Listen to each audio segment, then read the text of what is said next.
এতিয়া আমি বুজি পালো যে হেভক আমি অক্সিলিয়াৰী অৰ্ডিনাৰী আৰু পজেচিভ ভাৰ্ব হিচাপে ইউজ কৰিব পাৰোঁ। প্ৰথম আমি চাম হেভ ভাৰ্বৰ অৰ্ডিনাৰী ৰূপটো আৰু হেভক আমি টেক ইট আৰু ড্ৰিংক অৰ্থটো প্ৰকাশ কৰিব পাৰোঁ। এতিয়া আমি প্ৰথমতে যদি চাওঁ ড্ৰিংক অৰ্থত প্ৰকাশ কৰোঁ তেতিয়া ক'ম যে তোমালোকক যদি মই কওঁ মই দিনটোত এবাৰকৈ কফি খাওঁ। মই সদায় দিনটোত এবাৰকৈ কফি খাওঁ। কি হ'ব? I always have a cup of coffee once a day.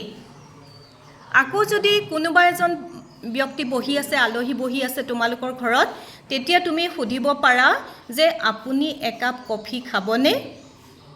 Do you have a cup of coffee?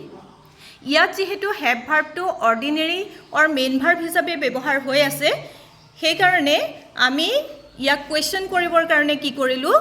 Do ভাৰ্বৰ সহায় ল'লোঁ আৰু সেইকাৰণে do as a helping verb use হৈ গ'ল ইয়াত, হয়নে? এতিয়া আমি এই দুটা চেণ্টেন্সত হেভক অৰ্ডিনাৰী আৰু অক্সিলিয়াৰী দুইটা ৰূপত আমি দেখাবলৈ চেষ্টা কৰিছোঁ। আৰু এনেদৰে কুৱেশ্যন কৰাৰ পিছত আমি যদি কওঁ যে নাই নালাগে ধন্যবাদ, মই এইমাত্ৰ একাপ কফি খালোঁ। No thanks, I have already had a cup of coffee. ইয়াত কিন্তু আমি এটা হেভক অক্সিলিয়াৰী ভাৰ্ব হিচাপে আৰু হেভৰ ভাৰ্ব 3 তাৰমানে সেই ভাৰ্বটোক আমি মেইন ভাৰ্ব হিচাপে ইউজ কৰিলোঁ। বুজি পালা? নেক্সট আহিলে হেভৰ পজেচিভ ফৰ্ম। পজেচিভ মানে আমি কিবা এটা বস্তু নিজৰ কৰি লোৱা, to be owner of something, আমি সকলোৱে জানো।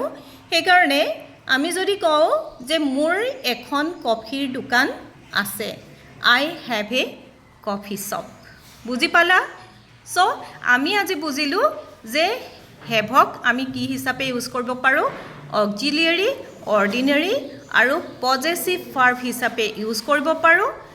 আৰু হেভৰ আমি তিনিটা মিনিং পাব পাৰোঁ: ইট, ড্ৰিংক এণ্ড টেক।